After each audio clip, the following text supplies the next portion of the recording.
Hablemos de Risaralda. Cordial saludo, amigos de Telecafé, qué bueno estar con ustedes nuevamente en esta cita semanal de todos los jueves, originando desde esta hermosa puerta de entrada del paisaje cultural cafetero por vía aérea o por nuestra gran autopista del café. Estamos hablando de la ciudad de Pereira, estamos hablando del departamento de Risaralda, aquí en Hablemos de Risaralda, y estamos como siempre invitándolos, renovándolos ya en esta recta final de este año 2021 para que vengan a Risaralda, a Caldas, a Quindío, a Norte del Valle del Cauca. Somos patrimonio cultural de la humanidad y tenemos siempre algo nuevo para todos ustedes. Somos un destino lleno de vida, este departamento de Risaralda, y sobre todo ahora que estamos avanzando en materia de vial, en materia de conectividad vial. Hoy precisamente queremos exaltar porque tiene Risaralda unos hechos sin precedentes, una inversión sin precedentes en materia de infraestructura vial. Lo acaba de corroborar en su reciente visita al presidente Iván Duque aquí en la ciudad de Pereira con un proyecto regional que se llama Vías del Samán. Ya les vamos a contar a ustedes. Hemos invitado para ello a la doctora Mónica Saldarriaga Escobar. Ella es ingeniera de profesión y es la secretaria de Infraestructura. Es el alma, motor y nervio de las obras viales aquí en el departamento de Risaralda. Doctora Mónica, buenas tardes, bienvenida a Hablemos de Risaralda. ¿Cómo le ha ido? Fabio, muy buenas tardes para usted, para todos los oyentes. Muchísimas gracias por la invitación. Qué bueno, cuentemos inicialmente un poco acerca de su trayectoria. Usted es ingeniera civil de profesión, pero cuéntenos un poco acerca de este ejercicio, especialmente en la parte pública y privada. Bueno, he ido saltando un poco entre los dos sectores, como hacia entre 2003, 2005, trabajé con la Secretaría de Infraestructura de la Alcaldía de Pereira. En ese paso hice muchas interventorías para los Juegos Panamericanos de la época entonces, más otras intervenciones en escenarios deportivos y otras cosas que fui haciendo a la par con el sector privado. Después viajé a hacer una maestría en Desarrollo Urbano y Territorial. Hice también un posgrado de instalaciones en edificios y adquirí un título en el exterior también en Ingeniería Técnica en Obras Públicas, pues entre otras cosas. Regresé después a Colombia, estuve asesorando al área metropolitana. Claro. Y después en la Alcaldía de Pereira como subsecretaria de Ordenamiento Territorial. Qué bueno, tiene todo el conocimiento y el bagaje para poder llevar a cabo una labor que no ha sido nada fácil. Usted ha tenido una gran responsabilidad, sobre todo cuando ha llegado una inversión sin precedentes a la zona. Nosotros queremos destacar inicialmente ese gran proyecto regional que vimos hace algunos días a través de Telecafé con la presencia del presidente Iván Duque, que estuvo aquí 2 días seguidos, las Vías del Samán. Doctora, contémosle a la gente acerca de esa gran iniciativa que ha liderado y lo reconoció la propia gobernadora del Valle del Cauca, porque el norte del Valle es uno de los grandes beneficiados. 1.2 billones de pesos, una inversión nunca vista para esta zona del país, ¿no? Así es, Fabio, como usted lo dice, es una inversión sin precedentes y en un modelo también sin precedentes. Es un modelo que flexibilizó un poco que las inversiones fueran hacia las partes más necesitadas en este caso, Risaralda y Valle del Cauca, y recordemos que nosotros estamos en el epicentro del país, entonces tenemos ciudades muy cercanas, casi conurbadas, necesitamos de esa movilidad entre los otros sectores y una inversión de 1.2 billones de pesos no tiene precedentes en el país ni en un esquema de este tipo. Qué bueno. Y decirle igualmente a la gente, doctora, que estamos hablando de obras que van a solucionar muchos problemas para Risaralda, pero también para la parte del norte del Valle del Cauca. Contemos un poquito el detalle de esas obras que se van a ejecutar. Por supuesto que sí, Fabio. Lo más importante contar es que estamos hablando de un tiempo de ejecución de un máximo de 4 años. Para 1.2 billones de pesos. O sea, el esquema favorece mucho porque el esquema, para contar un poco de la parte financiera, es que Findeter es el ejecutor financiero y lo que hace Findeter, para explicarlo de manera clara, es anticipar los recursos que se requieren, que serán pagados en un futuro por el peaje. Pero claro, sin importar si se recauda en este momento no los 1.2 billones, que estos no son en un horizonte de un plazo corto ni mediano, lo que se hace es traer ese dinero a valor presente para ejecutar las obras. Mire, tenemos tramos muy importantes que hoy tenemos muchos problemas de movilidad que nos afectan con los departamentos vecinos que van a ser solucionados por intermedio de este proyecto. Uno es la vía Cerritos El Pollo. Son 11 kilómetros, ahí tenemos muchos problemas de movilidad porque ya se nos quedó pequeño, ya nosotros necesitamos ampliar las calzadas, entonces ahí vamos a intervenir 11 kilómetros, son 2 retornos, 2 intersecciones, 4 puentes peatonales y la gestión vial integral de todo el tramo para ampliar la calzada.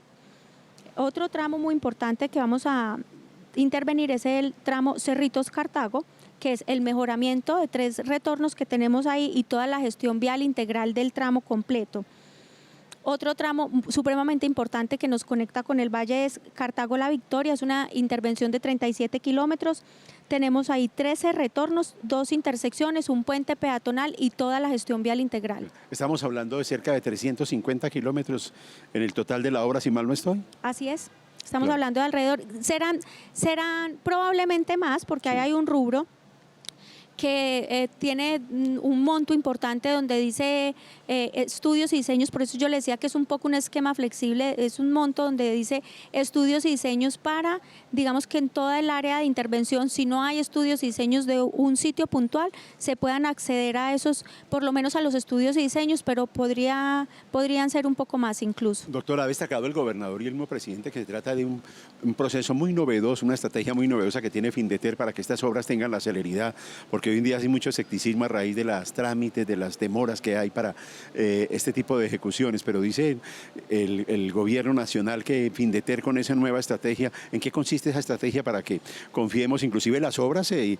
comienzan a ejecutar este mismo año, Dios mediante, ¿no? Así es, lo que habla el señor presidente y los gobernadores, tanto nuestro gobernador de Risaralda, el doctor Víctor Manuel Tamayo, como la gobernadora del Valle, es que este es un esquema muy favorable porque, como yo le decía ahora, lo que se hace es traer todos los recursos del peaje de valor futuro, traerlos a valor presente para ejecutar las obras de manera inmediata. Que es la mejor garantía a propósito. Claro, ¿no? y esto pues por intermedio de Findeter se puede llevar a cabo y digamos la ventaja es que Findeter saca todos los procesos licitatorios igual que si lo hiciéramos nosotros, ellos van a sacar los procesos licitatorios para adjudicar las obras venideras, pero lo pueden hacer con mucha mayor celeridad porque ellos tienen ese flujo de caja que posteriormente se les pagará vía peaje, que eso pues no lo tendría ni la nación ni las gobernaciones, entonces eso es lo novedoso de este esquema. Doctora, una noticia muy agradable que se dio en medio de esos anuncios es una nueva calzada, la variante La Romelia y el Pollo, que también se quedó corta. Cada rato la vemos colapsada, se volvió una vía muy peligrosa,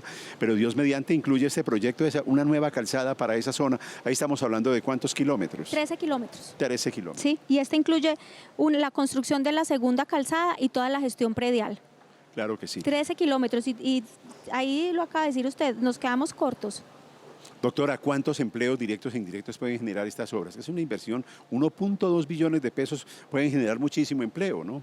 Usted lo habló con el gobernador. ¿Cuántos empleos le dijo el gobernador? Me dijo que él confía que no sean menos de 5.000 empleos directos. Con toda seguridad no van a ser menos, claro, porque es que son muchísimas obras y muchos kilómetros y entre directos e indirectos, piense usted que la cadena de suministro que está detrás del sector de la construcción es muy grande. Entonces, con toda seguridad yo diría que son más. Lo que pasa es que nosotros tenemos por kilómetro de vía cuantificados unos empleos y con eso vamos multiplicando, pero cuando usted activa toda la cadena de suministro son bastante más.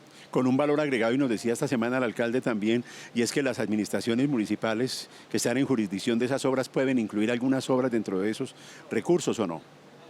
De la bolsa que yo le he dicho, que es una bolsa donde tienen estudios y diseños, es probable que de ahí se pueda ampliar un poco más, que esa es la flexibilidad de este esquema, que es lo novedoso, no solamente traer el dinero futuro a valor presente para poder apalancar todas las obras, sino que se puede tener flexibilidad en si hay obras de urgencia, como el alcalde Pereira pidió la paralela, la de Cerritos, Las Piñas, que nos mostró en las últimas horas. Que nos tiene también un poquito colapsados. Claro que sí. El caso es que, y para cerrar este primer capítulo, van a ser obras que se van a ejecutar, Dios mediante, en los próximos 5 años, ¿no? Sí, señor, como plazo máximo. Las obras de las vías del Samán, que van a traer un desarrollo importantísimo a esta zona del país. Permítame, doctora Mónica, voy a un primer segmento de comerciales, ya retornamos con ustedes aquí en Hablemos de Risaralda. Hablemos de Risaralda.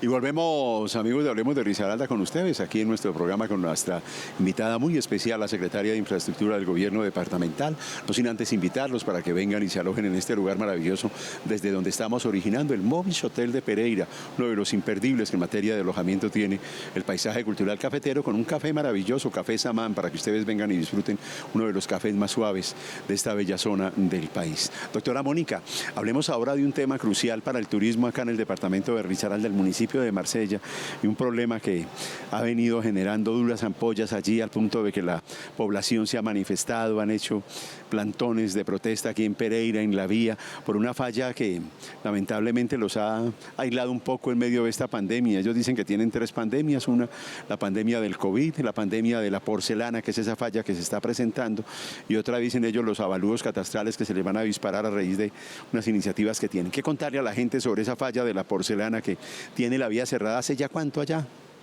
Bueno, Fabio, este problema se nos empezó a presentar en diciembre del año pasado. Nosotros declaramos la calamidad. Es importante tener en cuenta que el paso lo hemos abierto de manera intermitente. En este momento está totalmente cerrada, pero antes que esto, hacia marzo y muchos meses, tuvimos un paso intermitente. El problema es grave. No, o sea, vimos al principio un movimiento de tierra, una remoción en masa bastante grande, pero lo que no nos esperábamos son cosas que solamente nos afloran cuando estamos haciendo la intervención o cuando se hacen estudios profundos. Es que tenemos mucho contenido de agua al interior de esa montaña, tenemos nacimientos que están afectando mucho la tierra que hay ahí, entonces es como si tuviéramos una colada. Eso es lo que, o sea, para que la gente entienda que estar ahí y ver la tierra, el derrumbe de la porcelana, es como tener una colada. Hacia marzo, más o menos, teníamos unos 7 chorros en la parte baja del talud, pero cuando yo les digo chorros, no es un hilo de agua, eran chorros de agua. Hacia marzo nosotros utilizamos una estrategia en términos de ingeniería para poder habilitar la vía y fue empezar un terraceo desde la parte superior del talud hacia abajo. En ese momento es cuando yo le digo que no teníamos previsto y no teníamos indicios en materia de geología de tanto contenido de agua que teníamos al interior de ese talud. Hicimos el terraceo, pudimos dar paso provisional, estuvimos con pasos intermitentes, unas veces nos llovía mucho, pero definitivamente el contenido de agua que hay al interior fue tanto que todo el terraceo que habíamos hecho para poder estabilizar y quitarle peso, porque sacamos alrededor de 22.000 metros cúbicos de tierra de ahí para 2 cosas, para poder abrir la vía y para quitarle peso, pero el contenido de agua ahí es tan grande que el terraceo no se pudo controlar por sí solo. ¿Cuál es el origen de esa falla? ¿Una falla geológica o factores completamente distintos? No, en ese punto, a pesar de que Marsella sí está atravesado por una falla geológica grande y en la vía tenemos varios puntos de falla. Como la falla del Romeral, que es tan famosa, ¿no? Así es, pero este punto específico no es una falla geológica. Este punto específico lo que tuvo fue, si ustedes ven imágenes por Google Earth de 10 años atrás, ahí habían relictos de bosque. Hoy en día ahí ya no teníamos relictos de bosque, ahí lo que hicieron fue, cambiar el uso del suelo de pronto, cultivo de café por cultivo de aguacate, por casualidad ¿o no? Aguacate, un cultivo de aguacate. Entonces, ¿qué pasa? Que si a eso se le suma que no hay otras especies que amarren de manera intermedio de sombra o cualquier otra especie que amarre el suelo, y si las aguas no están bien canalizadas, esto es lo que tenemos de manera repetitiva en el departamento en muchos cultivos, porque no es que no se pueda hacer, claro que los cultivos se pueden desarrollar, pero hay que tomar medidas como canalizar las aguas, como intercalarlo con otras especies que amarren el suelo, y fue lo que no tuvimos ahí. Y sobre todo cuando un cultivo de esa naturaleza al parecer requiere muchísima agua, ¿no?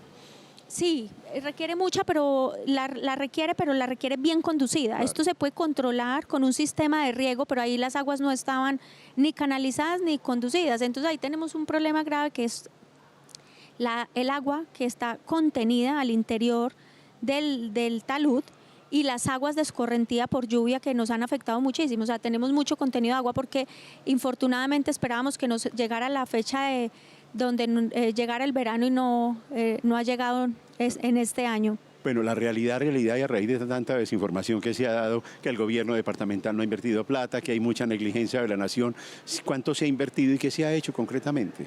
Bueno, en la primera fase, que es la que le estaba diciendo, hacia marzo, que tuvimos paso intermitente, el gobierno departamental en cabeza del gobernador invirtió 1.400 millones de pesos de recursos propios. Estos 1.400 de pesos se utilizaron en 2 cosas. Uno, en sacar esos más de 22.000 metros cúbicos de tierra que yo les decía, porque había que quitarle peso sí o sí, no podíamos quedarnos con esa masa tan grande de tierra, y eso es lo que hace que hoy no tengamos una dificultad mucho mayor en este punto. Y 2, todas las maquinarias que hicieron el terraceo, con lo que esperábamos que esto se estabilizara un tiempo y nos diera, valga la redundancia, el tiempo de encaminarnos hacia la solución definitiva y tener los los estudios y diseños de la solución definitiva, encontrar la superficie de falla, encontrar cómo íbamos a canalizar las aguas. Entonces, esa primera fase fueron 1.400 millones de pesos aproximadamente. Después el gobierno nacional, pues por solicitud y clamor de muchísimas personas, por intermedio de Invías, firmamos un convenio donde nos giraron 1.780 millones de pesos. Después de suscribir ese convenio, se hizo el contrato que está hoy vigente. Doctora, la verdad, ¿solución definitiva a la vista se puede dar antes de finalizar este año o no? ¿Cómo la viste? Finalizando el año, sí, ya nosotros tenemos, es que había que encontrar muchos detalles en términos de ingeniería, como les decía, Claro. dónde está la superficie de falla, cómo canalizar las aguas. Ya hemos hecho tratamiento, en la parte de arriba hemos hecho los tratamientos superficial de agua, se han sellado más de 400 metros lineales de grietas, se recondujeron en los bordes del talud de las aguas y seguimos canalizando las aguas porque básicamente lo que nos está haciendo mucho daño son las aguas. Es muy importante, aprovechando este espacio, Fabio, si me lo permite, contarle a los marselleses que nos estén viendo que muchas veces cuando dicen allá aquí no hay máquinas trabajando es porque las condiciones del terreno nos impiden. Por ejemplo, el sábado en la noche cayó una tempestad. El domingo por la mañana que teníamos previsto trabajar, este suelo amaneció como una colada, pero adicional a esto, todos los botaderos del departamento estaban cerrados. Claro. No había ninguno abierto porque cuando las condiciones climáticas en los botaderos son adversas, las volquetas no pueden entrar o no reciben porque como lo que ellos reciben allá son tierra, Claro. entonces las condiciones no son aptas. Entonces, entendemos, por supuesto, que estén desesperados, pero muchas veces no podemos trabajar allá. Pero Dios mediante, a finales de año, dice la doctora Mónica Saldarriaga, se va a dar una solución definitiva a ese problema de la porcelana allí en el municipio de Marsella. Doctora, voy a un último segmento de comerciales y ya retorno con usted aquí en la parte final de Hablemos de Risaralda. Hablemos de Risaralda.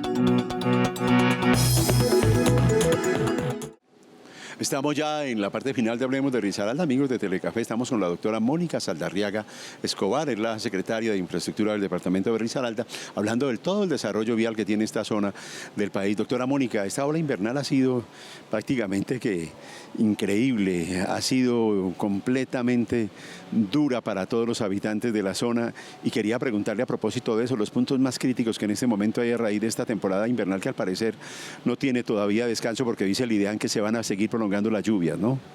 Así es, Fabio. Nosotros hasta hace 2 semanas teníamos reporte con visitas realizadas por intermedio de la Secretaría de Infraestructura de más o menos 80 puntos críticos en todo el departamento. Hoy ya superamos los 100 puntos críticos, estamos llegando a 100 puntos críticos en el departamento de Y entre Risaralda. esos puntos críticos, los más críticos, ¿cuáles, por ejemplo? No, tenemos en todo Después el de departamento. Marsella. Santa Rosa, Sí. Dos Quebradas, Pueblo Rico, La Celia, Balboa, tenemos en todo el departamento. ¿Y tiene el Son muchos departamento la puntos maquinaria críticos. suficiente y el ejército suficiente de operarios para hacer frente a esa contingencia, doctora, o no? Bueno, hay que tener claro una cosa, si ustedes ven, excepto la porcelana, que es un problema bastante Sí. grave, no han salido en las noticias algún punto donde los municipios se hayan quedado incomunicados por días. Hemos dado reacción muy rápida, pero son dos cosas diferentes. Uno es la reacción rápida ante los derrumbes, que también son puntos críticos, pero hay puntos críticos que son pérdidas de banca, que esto no se soluciona con la maquinaria, esto se soluciona con muros de contención y son muy onerosos. Entonces, ahí esta tarde vamos a tener Consejo Departamental de Gestión del Riesgo, donde vamos a evaluar otras medidas a tomar en el departamento, pero está muy delicado el estado de las vías del departamento, no solo por los puntos críticos, sino porque aquellas vías que podemos, cuando hace sol, atender, cuando hay un régimen de lluvias muy grande, se daña el trabajo hecho con anterioridad, especialmente si son en afirmado. Yo sé que no es del resorte del gobierno departamental el famoso puente Limones que estuvo paralizado cerca de 7 años, catalogado como elefante blanco por parte de la Contraloría General de la República, pero tiene referencia de si verdaderamente ya como lo anunciara el Contralor en visita que hicimos allí acompañándolo, las obras ya se han reiniciado para tranquilidad de los habitantes de Apía y Pueblo Rico. Pues no conozco con precisión en Puente Limones cómo vaya, pero la buena noticia que dio el Contralor y que dio Invías es que están en ello. Entonces no sé si están haciendo una evaluación técnica de cómo está el puente, si el tablero soporta las cargas evidentemente o no para poderlo lanzar, porque si ustedes pasan por allá hoy no hay tablero, está toda la estructura metálica sin tablero. Lo escuché porque así lo manifestó el Invías y así lo manifestó el Contralor, pero el detalle técnico y legal, porque esto es más legal que qué técnico y financiero no lo conozco. Doctora, otra obra que sí se convirtió en dolor de cabeza para el gobierno actual y sobre todo herencia de la administración departamental, la famosa vía Japón-Frailes, donde el contratista el principal murió. ¿Esa obra ya volvió a arrancar, se reinició, se superó plenamente ese problema o no? Afortunadamente sí, yo creo que esto es una obra donde nunca ninguna obra, porque averiguamos en todo Colombia, nunca ninguna obra le había pasado todo lo que le pasó a esta obra.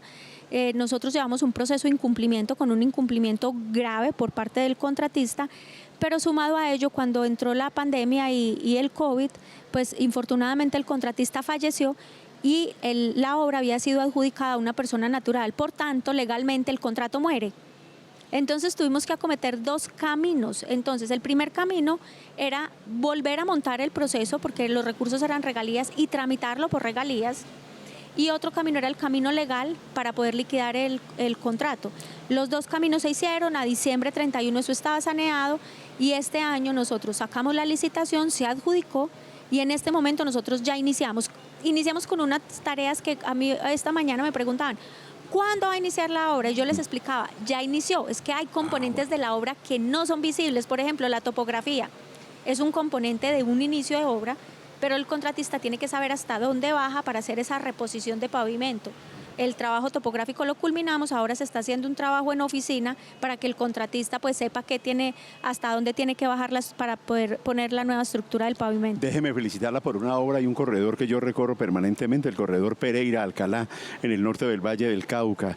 A diferencia de lo que ha hecho la gobernación del Valle, que es lamentable, que es una vía lunar por la cantidad de huecos, ustedes han avanzado muchísimo allí en lo que le corresponde a Risaralda, ¿no? Sí, mucho, y es una obra que va muy bien. Claro. También hemos tenido, digamos, incertidumbre por parte de la comunidad de quejas, pero hay que explicar una cosa, es que cuando los recursos provienen de regalías, si usted tiene que cambiar un punto o una coma, tiene que ir a regalías a que le modifiquen el proyecto. Entonces, cada vez que nosotros nos encontramos que la capacidad portante del suelo, por ejemplo, no es la que estaba en los estudios y diseños, porque el apique no se hizo en ese punto, y esto cambia la estructura del pavimento, hay que suspender. Usted va a regalías, hace el cambio y vuelve y reinicia. Entonces, al principio tuvimos que hacer ajustes a estudios y diseños y eso nos detuvo un poquito, pero vamos muy bien. La variante La Badea ya finalmente es otro frente a cargo de la gobernación. ¿Van bien ahí también ustedes o no? Esa la culminamos. Ya está La lista. Badea check, eso Sí. lo terminamos y se inauguró. Doctora, un mensaje final a todos los televidentes de Hablemos de Risaralda, la gente de Marsella, la gente que nos está viendo sobre este gran desarrollo vial que le espera a la región y lo que se está haciendo en este momento. Bueno, para la gente de Marsella, decirles que la solución definitiva ya está, que los diseños están aprobados, que teníamos que estudiar cuál era la alternativa en la que pudiéramos trabajar con condiciones adversas. Los vamos a hacer con un sistema que se llama table estacado, que son unos tubos petroleros hincados, rellenos de concreto. Ya en el transcurso de esta semana nos llega la máquina y por otro lado, decirles que siempre que ellos no vean una máquina ahí, siempre hay una razón técnica. No es por falta de recursos ni del contratista ni de la gobernación, es que siempre hay una razón técnica para que esto suceda. Pues muchísimas gracias a nuestra invitada, la doctora Mónica Saldarriaga Escobar, secretaria de Infraestructura del Gobierno Departamental, y las muy buenas noticias que nos entrega en materia de desarrollo vial, lo que nos espera, por Dios, 1.2 billones de pesos que van a ser irrigados con más de 5.000 empleos directos. Qué buenas noticias para la zona, para el desarrollo, para la reactivación económica en medio de esta pandemia. Nuestra invitada, muchísimas gracias, y a ustedes, como siempre, muy amables por estar en nuestra sintonía. La próxima semana, más invitados y temas de interés aquí en nuestro canal regional. Que la pasen bien.